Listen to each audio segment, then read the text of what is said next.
ሰላምታችን በእያላችሁበት ይድረስ እንደምናላችሁ የተወደዳችሁ ተመልካቾች ከአማራ ሚዲያ ኮርፖሬሽን ደሴ ስቱዲዮ ለሰዓቱ ያዘጋጀናቸውን ዜናዎች ወደ እናንተ እናደርሳለን። ከዜናዎቹ ጋር ደጀናንባቸው አብሬያችሁ ቆያለሁ። ሀገራዊ ምክክሩ የውይይት ባህልን በማዳበር ለሰላም መስፈንና ብሔራዊ አንድነትን ለማጠናከር የሚበጅ አሰባሳቢ መድረክ መሆኑን በቃሉ ወረዳ የደጋን ከተማ ነዋሪዎች ተናገሩ። ምክክሩ ሁሉንም የህብረተሰብ ክፍሎች ያካተተ መሆኑንም ነዋሪዎቹ ገልጸዋል። ከድራሊ የነዋሪዎቹን አስተያየት አሰባስቧል፣ እንደሚከተለው ይቀርባል። እንመካከር ይፈታል ችግሩ። ስለ ሀገራችን ጉዳይ፣ ስለ ሁኔታችን፣ ስለ ኑሯችን፣ ስለ ህጋችን፣ ስለምንኖርበት የወዲህ መጪውን ዘመን ብሩህ የሚያደርግልንና ትልቅ ተስፋ የሚሰጠን ነው። ምክንያቱም የተመካከርንበት ነገር ነውና። አሁን ካልተመካከር መቼ እንመካከራለን? በጦርነት ኢትዮጵያ ለብዙ ጊዜ ያላሳልፋለች። ጦርነት አይጠቅምም፣ ወደ ኋላ ነው የሚገትተን። ከጦርነት የተሻለው መመካከር ነውና አሁን ጦርነትን አማራጭ አድርጎ ወንድሞች እህቶች ካሉ እንደው ይሄ አማራጭ አይሆንም የሚሆነው በጋራ ተመካከርን እንወያይ። ሀገራዊ ምክክሩ በጣም ደስ የሚል ነው። ቢያንስ ባሉባልታ ውስጣችን ያለውን ነገር ፊት ለፊት ሁሉም ችግሩን ይዞ ሄዶ ተመካክሮ የሚፈታበት ስለሆነ በጣም ደስ ይላል። ችግሮችን የሚፈታ ነገር ነው። ሁለተኛ ደግሞ ይሄ ባልባሌ ወይ ደግሞ በተሳሳተ ኢንፎርሜሽን ወጥቶ ሰው ነፍጥ አዝሎ ከሚዋጋው ይልቅ ማለት ነው እንደዚህ በምክክር ሲሆን አገርም ሰላም ትሆናለች። ኢትዮጵያ በጣም ብዙ ችግር አለባት። ከጥንት ጀምሮ እየተዋረደ የመጣ ችግር አለብንና ምናልባት ረጅም ጊዜ ሄደናል። እኛ በግጭቶች ብዙ ጊዜ ቆይተናል።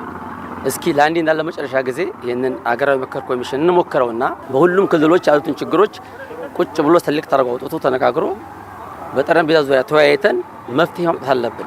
ማንኛውም ማህበረሰብ ጋር እኩል መክሮ ዘክሮ ከዚህ ከቀበሌ ጀምሮ ከወረዳ ጀምሮ ከዞን ጀምሮ ከክልል አንስቶ አሁን ፌዴራል የሚመከርበት ምክር ሁሉንም ያካተተ ከወጣቶች፣ ከእናቶች፣ ከሀገር ሽማግሌ፣ ከሃይማኖት መሪ፣ ከአካል ጉዳተኛ አዋቂ ሽማግሌ ድረስ ሁሉ ስለሆነ ይሄ በጣም ልዩነትን ትቶ የጋራ የስብስብ ሀሳብን ይዞ እንደ ሀገር ሰላምን የሚፈጥር ግጭትን የሚፈታ ጉዳይ እንደሆነ አውቀናል። ከታችኛው ህብረተሰብ ክፍል ጀምሮ ችግሮች የተባሉ ነገሮች ሁሉ በኪስ ተይዘው ሄደዋል። በፌዴራል ደረጃ ላይ በጋራ ሲመከርባቸው ለኢትዮጵያ ዘላቂ ሰላምና መረጋጋት የሚያመጣ መፍትሄ ይገኛል የሚል እምነት አለኝ ነው። እንደ ሀገር ሊፈርሱ የነበሩ ሀገሮች ሀገራዊ ምክክር ኮሚሽን ካካሄዱ በኋላ ወደ ነበሩበት እየተመለሱ የተሻለ ስራ እየሰሩ ሀገራቸውን የለወጡበት አካሄድ አለ። ስለዚህ ይሄ ሀገራዊ ምክክር ኮሚሽኑ ከፍተኛ ለውጥ እንደሚያመጣ በእኔ በኩል ሙሉ እምነት አለኝ። 4000 ሰዎች አካባቢ ሲመጡ የተለያየ ሀሳብ አላቸው፣ የተለያየ ነገር ተወክለው መጥተዋል። ከዛ በአንድ ላይ ሆኖ ጨምቀው የተሻለውን ነገር እንዲያደርጉ ስለሆነ ሲመካከሩ ችግሮቹ ሊፈታሉ። እንደ ሽምግልና ነው የምናየው። ሽምግልናም ነው ምክክርም ነው። የሀሳብ ልዩነቶች ሁሉ ታርቀውበት ጥሩ ነገር የምናገኝበት ስለሚሆን ሀሳቦች ይጠባሉ፣ ነገሮች ሁሉ ይስተካከላሉ፣ የተሻለ ነገር እናገኛለን ብለን አላህ ፍቃድ ተስፋለን። የተነሱ አጀንዳዎች በጣም ልዩነት ያጠባሉ ብዬ የማስበው ነው። እንደገና በየውስጣችን ያለውን ችግር ከዛ ተመካክሮ ያየ ተከታተለ ያው መፍትሄውን ራሱ ፈቶታል ብዬ አስባለሁ። ብዙ አሳትፏል፣ ብዙ ብሔር ብሔሮች አሳትፏል፣ ብዙ የሀገራችን ምሁሮች ተሳትፈውበታል። ከሞላ ጎደል ምናልባት አንዳንድ እዛም እዚህም ያሉ በጫካ ያሉ ወንድሞች ብዙ ተሳትፏል። ስለዚህ እኔ እንደኔ ጥሩ ውጤት ያመጣል ብዬ እጠብቃለሁ። ምክንያቱም አንድ ድንጋይ ከመወርወር ወይም ደግሞ አንድ ጥይት ከመወርወር እንደው ብዙ አመት ብንወያይ ሁልጊዜ በጦርነት የሚመጣ ነገር በጦርነት የመጣ እንትን ፋይዳ የለውም። አገር መምራት አይችልም። በጦርነት ከበት እያየነው ነው። ከደርግ ጀምሮ ከወዲያ ጀምሮ እያየነው የምናቆም ስለሆነ ነው። ኢኮኖሚያችንን እየጎዳ ያለው እኮ ጦርነት ነው። ኢኮኖሚያችንን እያደቀቀ ያለው አለመግባባት ነው። በሐሳብ ልዩነትን አቅርቦ ወደ አንድ እንትን አንጥቶ ሁሉም የሚያውቀው ሁሉም የሚወደው መፍትሄ የሆነ ሐሳብ ሲመጣ ያ ሐሳብ ለኢትዮጵያ ጠቃሚ ነው። እንመካከር ይፈታል ችግሩ። ምክክሩ ለሀገራችን ችግሮች ዘላቂ መፍትሄ ለማመላከትና የብሔር ብሔረሰቦችን አንድነት ለማጎልበት ከፍተኛ ሚና እንደሚኖረው በከሚሴ ከተማ የሚገኙ የሲቪክ ማህበረሰብ ተወካዮች ገለጹ። የተሻለች ኢትዮጵያን ለልጆቻችን ለማውረስ ሀገራዊ ምክክሩ የፈጠረውን ወርቃማ ዕድል በአግባቡ መጠቀም እንደሚገባም አስተያየት ሰጪዎቹ አንስተዋል። የነዋሪዎቹን አስተያየት ኢማም ኢብራሂም አሰባስቧል። ይቅር መካረሩ ይሻል የለም ወይ መመካከሩ። ኢትዮጵያ እንግዲህ ከዚህ በፊትም ከወረዳ ጀምሮ ከቀበሌ ጀምሮ ከወረዳ እስከ ክልል ድረስ እኛ ሲቪክ ማህበር እስከ ፌዴራል ድረስ ሄደን መድረኩ ላይ የሀገራዊ ምክክር ኮሚሽን ላይ ተሳትፈናል። አሁንም ቢሆን ነገም ቢሆን ያው ጥሩ የሀገራዊ ምክክር ኮሚሽን የኢትዮጵያ ሀገራዊ ምክክር ኮሚሽን የወሰደው አቅጣጫ ትክክል ብለን ነው የምናምነው። ለምንድን ነው ኢትዮጵያ ሁሉም ኢትዮጵያ የልማት ሀገር ናት፣ የአንድነት ሀገር ናት። ለወደፊትም ዛሬም ቢሆን ወደ ኋላ የምትመለስ ነገር የለችም። ስለዚህ አሁንም ቢሆን ልማቱ ይቀጥላል ሰላማዊ በሆነ ከዚህ በፊትም እንደተደረገ ያለው ኢትዮጵያ ሀገራዊ ኮሚሽን ምክክር ኑና እንወያይ ብሎን መድረኩን የከፈተው ጥሩ መንገድ ነው፣ ጥሩ አቅጣጫ ነው። ኢትዮጵያ አትፈረስም። በዚህ ሰላም የንግግር ትልቁ ጥቅም በመሆኑ ከተወያዩ በአንድነት ተሰባስበው ከተነጋገሩ ብሔር ብሔረሰቦች አንድ ሆነው ከተነጋገሩ አሁን ላይ ያሉትን ችግሮች ከስሩ በመንቀል ለወደፊት ሂደታችን የተመቻቸ መንገድ ይፈጥርልናል ብዬ አስባለሁ። እንደዚሁም በሰላም በኩልም ለምሳሌ ሰው ከተወያየ የሰላምን ችግር ሊቀርፍ ይችላል። በትምህርትም ካየነው የተሻለ የመማር ማስተማር ሂደትን ለመፍጠርም ሰላም እጅጉን አስፈላጊ ነው ብዬ አምናለሁ። ገመቹዳ ካንቀብኑ ብይከኝ መሪያችሁን እሺ ሀገራችን ውይይት ላይ በመሆኗ ተደስተናል። ሁሉም አካባቢዎች ተወካዮቻቸውን ልከው በአዲስ አበባ በመመካከራቸው ነገ የተሻለ ልማት ለመስራት እድል ይሰጣል ብዬ አምናለሁ። በምክክሩ ላይ እየተሳተፉ ያሉ አካላት ለማህበረሰቡ የሚጠቅም ጥልቅ ውይይት በማድረግ ሌላውን የማይጎዳ ኢትዮጵያውያንን አንድ ሊያደርግ የሚችል ምክክር እንዲሆን በቁርጠኝነት ተወያይተው መፍትሄ ያመጣሉ ብዬ አስባለሁ። ፈየዱ ማሉ ሐዋሳ ከንብራ ከነሚኔ መሪቲ ዋንተኤፍ ታጥቆ በጫካ የሚንቀሳቀሰው አካል ትልቁ ትግል በአብሮነት ሐሳብ በመለዋወጥ የሚደረግ በመሆኑ በጫካ ያለው አካል ወደ ሀገራዊ ምክክር በመግባት ተጨባጭ መፍትሄ እንዲመጣ በአብሮነትና በአንድነት የመፍትሄ ሐሳብን በመለዋወጥ ወደፊቱን ለማስቀጠል ምክክር አስፈላጊ ነው።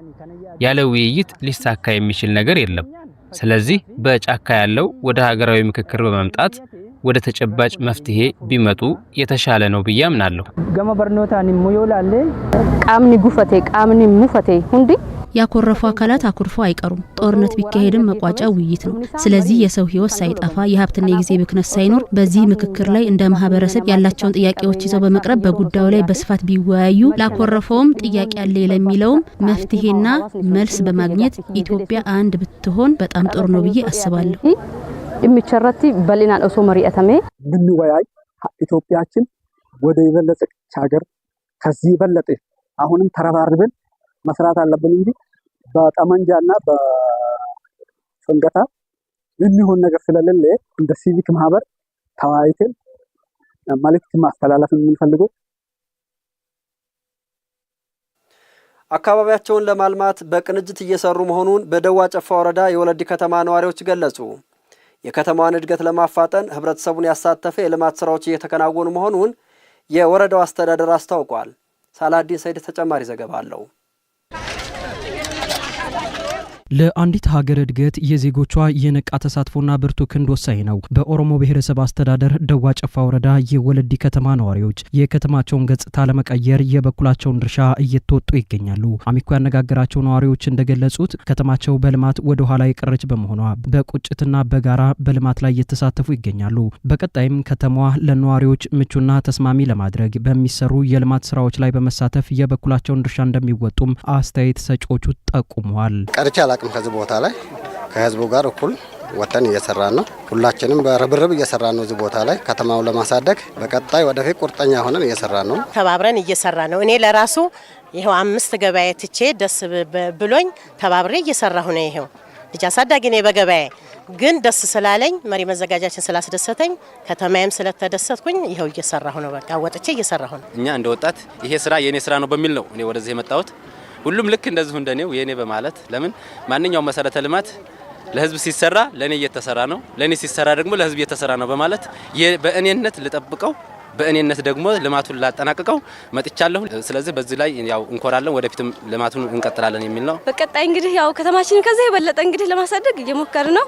አሁን በምታዩት እንደዚህ ነው። ቀጣይ ደግሞ የተሻለ ነገር ይዘን እንመጣለን ማለት እንገኛለን። በበጀት ዓመቱ 1.8 ኪሎ ሜትር የኮሪደር ልማት ስራ ለማከናወን በእቅድ ተይዞ ወደ ስራ መገባቱን የገለጹት በወለዲ ከተማ መሪ ማዘጋጃ ጽፈት ቤት የመሰረተ ልማት ቡድን መሪ ንጉስ ግርማም የእግረኛና የሳይክል መንገድ የተካተተለት መንገድ እየተሰራ ነው ብለዋል። በከተማችን በ2018 በጀት ዓመት ወደ 1.8 ኪሎ ሜትር የኮሪደር ልማት እንሰራለን ብለን ባቀድነው መሰረት እነሆ ከ3ኛ ሩብ ዓመት ጀምሮ ወደ ስራ ገብተናል። አጠቃላይ 1.8 ኪሎ ሜትር እቅዳችን ውስጥ ሙሉ የኮሪደር ኮምፖነንቶችን ያካተትን በመሆኑ የካናል ስራ አለው፣ የእግረኛ መንገድ፣ የሳይክል ዌይና አጠቃላይ የግሪነሪ ስራዎችን አካተን ነው ወደ ስራ የገባ ነው። በዚች ባጭር ጊዜ ውስጥ ነው እንደምታዩት የካናል ስራው ተጠናቆ ቀሪ ለእግረኛ መንገድና ለሳይክል ዌይ ስራዎች የዳምፒንግና የግሬደር የሮሊንግ ስራ እያሰራን ያለ ነው። በከተማችን ይሄ የኮሪደር ልማት ጥሩ የሆነ መነቃቃት ፈጥሯል። እውነት ለመናገር የወለዲ ከተማ መሪ ማዘጋጃ ጽፈት ቤት ዋና ስራ አስኪያጅ አቶ መሐመድ ሁሴን በበኩላቸው ማህበረሰቡ በልማት ስራ ላይ ከፍተኛ አስተዋጽኦ እያደረገ ነው ብለዋል። ይህ ተሳትፎ በቀጣይ ህዝቡ የሚያነሳቸውን የልማት ጥያቄዎችን በፍጥነት ለመመለስ መንገድ እየከፈተ መሆኑን ጠቁመዋል። ማህበረሰቡ ለስራ ነው የመጣው፣ እዚህ አካባቢ ላይ ሊያግዝ ነው የመጣው። ከዚህ በላይ ደግሞ አስፍተን አቅደን 2019 በተለይ ከዚህ ከፍ ያለ ስራ ሰርተን እቺን ከተማ መለወጥ አለብን የሚል እንትን ውስጥ ቁጭት ውስጥ እንደዛ አይነት እንትን ውስጥ አስገብቶናል ማህበረሰቡ በራሱና እውነት ለመናገር የማህበረሰባችን ተሳትፎ ያው የበለጠ እንድንሰራ ያደረገን ያለ የደዋ ጨፋ ወረዳ ምክትል አስተዳዳሪና የመሬት አስተዳደር ጽፈት ቤት ኃላፊ አማን ኢብራሂም የወለዲ ከተማን ለማሳደግ በሚደረገው ርብርብ ላይ ወረዳው የድርሻውን እንደሚወጣ ጠቁመዋል። ለየትኛውም ወረዳው በሚችለው እንትን ላይ ከጎኑ ሆኖ ድጋፍ እየተደገፈ ያለበት ሁኔታዎች አሉ። በእንትን ደረጃ ማህበረሰቡ ከጎኑ እንዲሰለፍ እኛም ፖለቲካሊ መደገፍ ያለብን ቦታዎች ላይ እንደግፋለን። ትልቅ ስራ የምናይበት እንደ ወረዳም ቀና ብለን የምናይበት ከተማ ይሄ ከተማ ነው። ስለዚህ ለዚህ ከተማ መሆን ያለበትን ሁሉ በበጀትም በምንም መደገፍ ያለብንን እንደግፋለን። ትልቅ ለውጥም ያየንበት ነው። የተወደዳችሁ ተመልካቾች ከአማራ ሚዲያ ኮርፖሬሽን ደሴ ስቱዲዮ ለሰዓቱ ያዘጋጀናቸው ዜናዎች የተከታተላችኋቸው ናቸው። አብራችሁን ስለቆያችሁ ከልብ እናመሰግናለን። ከዜናዎቹ ጋር ደጀን አምባቸው ነበርኩ። ጤና ይስጥልን።